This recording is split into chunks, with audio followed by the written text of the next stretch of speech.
আজ 2 দিন হয়ে গেল কিন্তু পিয়াসের কোনো খবর নেই। আমি কি কোনো ভুল করে ফেললাম? কেন আসছে না? সে কি রাগ করেছে আমার উপর? খুব মিস করছি তার কণ্ঠটা। আমি কি আবার একা হয়ে গেলাম? রিন্তির কি মন খারাপ? সে কণ্ঠটা আবার শুনেছি। আমার মনের আনন্দের ঝড় বয়ে যাচ্ছে। পিয়াস এসেছে। 2টা দিন কি যে কষ্ট কেটেছে বুঝতে দেওয়া যাবে না। আমি খুশি হয়েছি। একটু ভাব নেওয়া যাক। না আসলে কি হতো? আমি কি কারোর জন্য অপেক্ষা করছি নাকি? আমি একা ছিলাম, একাই থাকি। আমার মন খারাপ হলে কি আর না হলেই কি? অভিমানের সুরে ঠিক আছে তাহলে চলে যাচ্ছি। এই না না, কই যান আপনি? সত্যি বলতে আমি আপনাকে খুব মিস করছিলাম। শালা অভিমানও বোঝে না। জি দুলাভাই, সেটা আপনার চেহারা দেখে বুঝতে পারছি 2 দিনের কি অবস্থা করেছেন চেহারার। মনে হচ্ছে খেতে খামারে কাজ করছে। ওই আমি আপনার দুলাভাই লাগি কেমনি? তাহলে শালা বললেন কেন? ওটা তো মনে মনে বলেছি। আপনি কি আমার মনের কথা শোনেন? সেটা জানতাম না। আমার সম্পর্কে আর অনেক কিছুই আপনি জানেন না এখনো। তো এত মিস করার কারণটাই কি ভালো টালো বেশি ফেললেন নাকি আমাকে? আমার বয়ে গেছে আপনাকে ভালোবাসতে। আপনার ভালোবাসার মানুষ তো অন্য কেউ। ওইটা আপনাকে পাগলের মতো ভালোবাসে, অথচ আপনি তার থেকে সবসময় পালিয়ে বেড়ান। কাজটা একদমই ঠিক করেন না। ওর নাম উর্বা, আমাদের সর্দারের মেয়ে। সবসময় আমার মাথা খায়। আমি ওকে শুধু বন্ধু হিসেবেই দেখি, কিন্তু ও সেটা বোঝে না। বাহ, খুব সুন্দর নাম তো। উর্বা নামেই বোঝা যায় একটা রাজকুমারী। সমস্যা কি উর্বাকে ভালোবাসতে?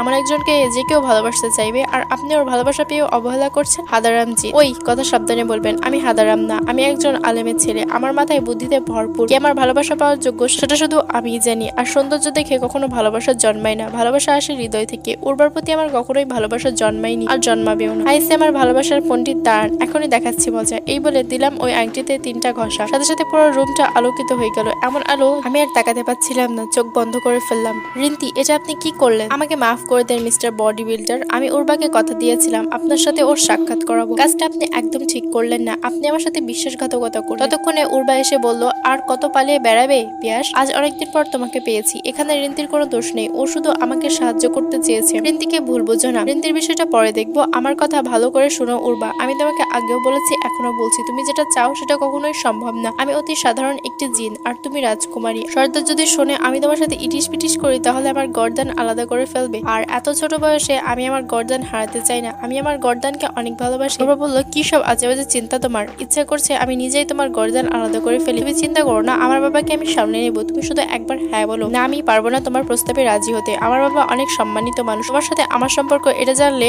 তোমার বাবা আমার বাবাকেও ছাড় দিবে না। আমি চাই না আমার জন্য আমার বাবা কষ্ট পাক। উর্বা নীরব, কোনো কথা বলছে না। তোমাদের প্রেম নিবেদন শেষ হলে আমি একটা কথা বলতে পারি? তুমি কোনো কথা বলবে না রিন্তি। বেঈমান বেঈমান, তোমার জন্য আজ এই পাগলি পাল্লাই পড়েছে আমি। উর্বা বলল, ওই পাগলি বললা কেন আমাকে? পাগলি কি এত সুন্দর হয় নাকি? রিন্তি, তোমার যা বলার নির্ভয়ে বলো। আমি একটু পিয়াস সাহেবকে দেখতে চাই উর্বা। তাকে বলো আমার সামনে দৃশ্যমান হতে। উর্বা বললেই কি আমি আসবো নাকি? আমি এখন যাচ্ছি। মেয়ে মানুষকে বিশ্বাস করাই হচ্ছে সবচেয়ে বড় আহম্মকি, হোক সে পরী অথবা মানুষ। এই বলেই পিয়াস বাতাসের মতো চলে গেল। উর্বা পিয়াসের পিছু নিয়েছে। পিয়াস, কোথায় যাচ্ছ? এইবার আর আমার থেকে পালাতে পারবা না। ছায়ের মতো লেগে থাকবো তোমার সাথে। রিন্তি, নিজের খেয়াল রেখো, আবার দেখা হবে। এসব বলতে বলতে উর্বা হাওয়ায় মিলিয়ে গেল। মেয়েটা পিয়াসকে পাগলের মতো ভালোবাসে। বোকা পিয়াস সেটা বোঝে না। ভালোই লাগছিল দেখতে ওদের মিষ্টি মিষ্টি ঝগড়া। উর্বার জন্য পিয়াস আমাকে ভুল বুঝেছে, আমার উপর রেগে আছে, হয়তো আর কখনো আসবে না আমার কাছে। আমি এটা কি করলাম? পিয়াস যদি সত্যি সত্যি আর না আসে? 10 দিন পার হয়ে গেল। পিয়াস একবারের জন্য আসেনি। মাত্র 2 দিনের পরিচয়ে কাউকে এতটা মিস করা যায় ভাবতেই পারি। পিয়াসকে আমি ভালোবেসে ফেলেছি নাকি? না, এটা কিভাবে সম্ভব? উনি একজন জিন আর আমি একজন মানুষ। তাহলে এত মনে পড়ছে কেন তাকে? কি করবো এখন আমি? কিভাবে খোঁজ করবো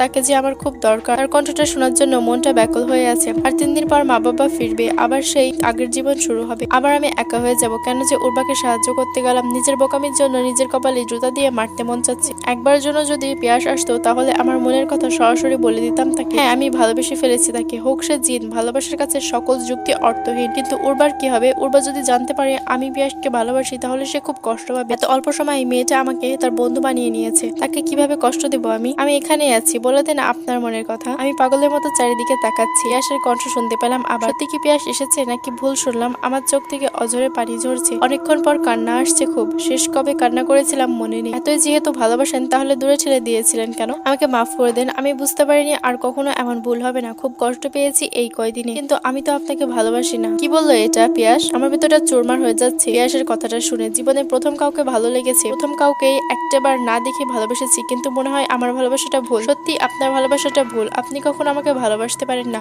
সেটা জানি। একটা জিন আর মানুষের কখনোই সম্পর্ক হওয়া সম্ভব না, তবুও ভালোবাসি আপনাকে। সেটা বিষয় না। আসলে আপনি তো আপনার সৃষ্টিকর্তাকেই ভালোবাসেন না, আমাকে ভালোবাসবেন কি করে? মানে কি বলতে চান আপনি?